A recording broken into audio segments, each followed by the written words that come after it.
नमस्कार, मैं हूं रविंद्र जैन और आप देखना शुरू कर चुके हैं सबकी खबर।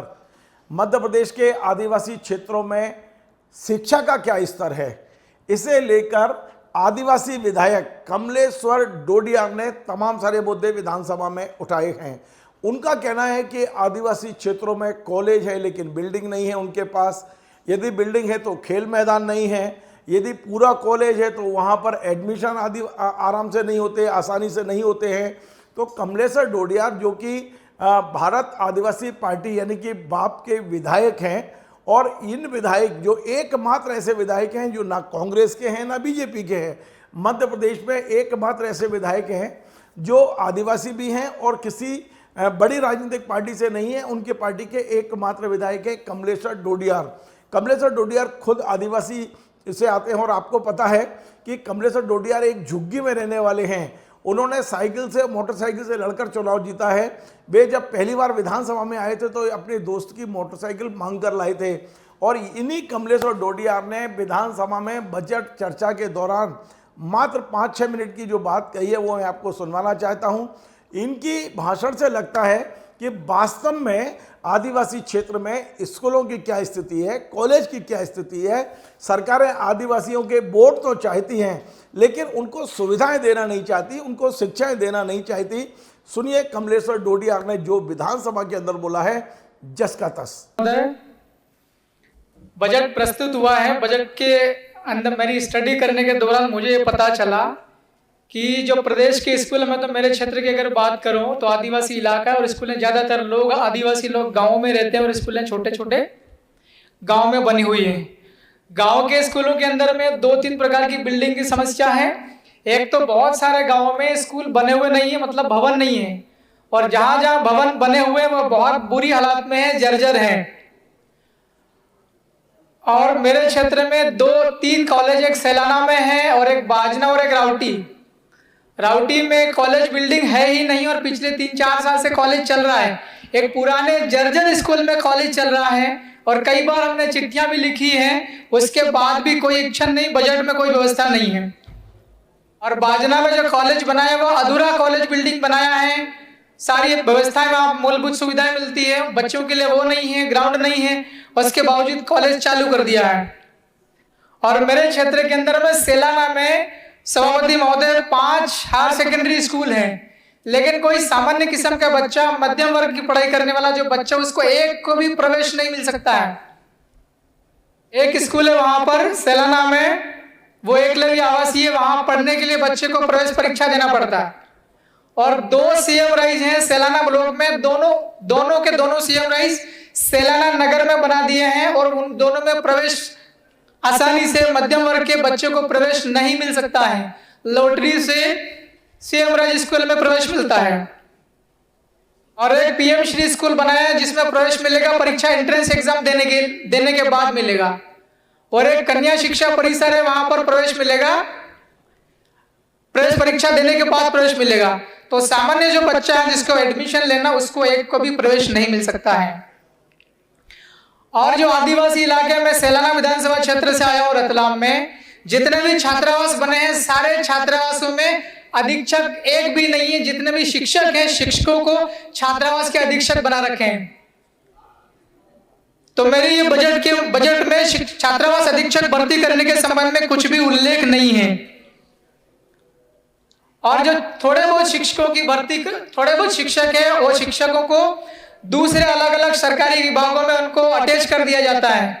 मतलब जो स्कूलों के बच्चे हैं वो राम भरोसे छोड़ रखे हैं। और ज्यादातर, अब अतिथि शिक्षकों की बात हुई, ज्यादातर जो स्कूल है प्रदेश के वो अतिथि शिक्षक पिछले 12-15 साल से अतिथि शिक्षक पढ़ाने का काम कर रहे हैं और वो अतिथि शिक्षक परमानेंट नहीं किया जा रहा है। बार बार मांग की जा रही। मैं भी इस बजट पर एक कहना चाहता हूं कि अतिथि शिक्षकों के लिए विशेष व्यवस्था की जाए, या तो इनको परमानेंट कर दिया जाए या फिर एक परीक्षा लेकर के और विभागीय स्तर पर इनको नियमित किया जाना चाहिए। और मेरे क्षेत्र के अंदर में सेलाना विधानसभा क्षेत्र में जितने भी आंगनवाड़ी बने हुए हैं उनको मरम्मत की जाए, उनको ठीक किए जाए, बहुत जर्जर बुरी हालत में है। और जहां आंगनवाड़ी भवन नहीं है वहां पर ग्रामवार आंगनवाड़ी भवन बनाए जाए। और विभिन्न अलग अलग विभागों में जो रिक्त पद पड़े हुए हैं, अभी उल्लेख किया है माननीय सदस्य ने, 1 लाख से ज्यादा बैकलॉग के पद रिक्त पड़े हुए हैं। बैकलॉग के रिक्त पदों की भी भर्ती नहीं की जा रही और अलग अलग विभागों में हर साल भर्तियां होना चाहिए वो भी नहीं की जा रही है। और अब पैसा अधिनियम की बात करते हैं। Panchayat extension to scheduled areas, Bharat के संविधान की 5वीं अनुसूची को लागू करने के लिए पैसा कानून 1996 में बना और इस कानून को लागू करने के लिए 2022 में नियम बने, लेकिन एक भी नियम जमीन पर लागू नहीं है। पैसा कानून लागू करने के लिए मोबिलाइजर की भर्ती की है, मोबिलाइजर को भी टाइम पर वेतन नहीं मिलता, वेतन देता 4000 रुपया प्रति माह। इनको वेतन बढ़ाना चाहिए मोबिलाइजर को। और पैसा कानून के जितने भी नियम बने हैं सारे नियम जमीन पर लागू करने के लिए हम लोग को कुछ करना चाहिए। अभी हमारे सीनियर एमएलए साहब ने बताया कि पंचायत खुद ही, मतलब गांव जो ग्राम सभा उसका मालिक है, पूरे गांव के जितने भी सोर्सेस है, संसाधन है। एक ट्रॉली रेत नहीं उठा सकता है ग्राम पंचायत, सरपंच सचिव एक ट्रॉली रेत तक नहीं उठा सकता है अपने पंचायत से। और ग्राम पंचायत में जितने भी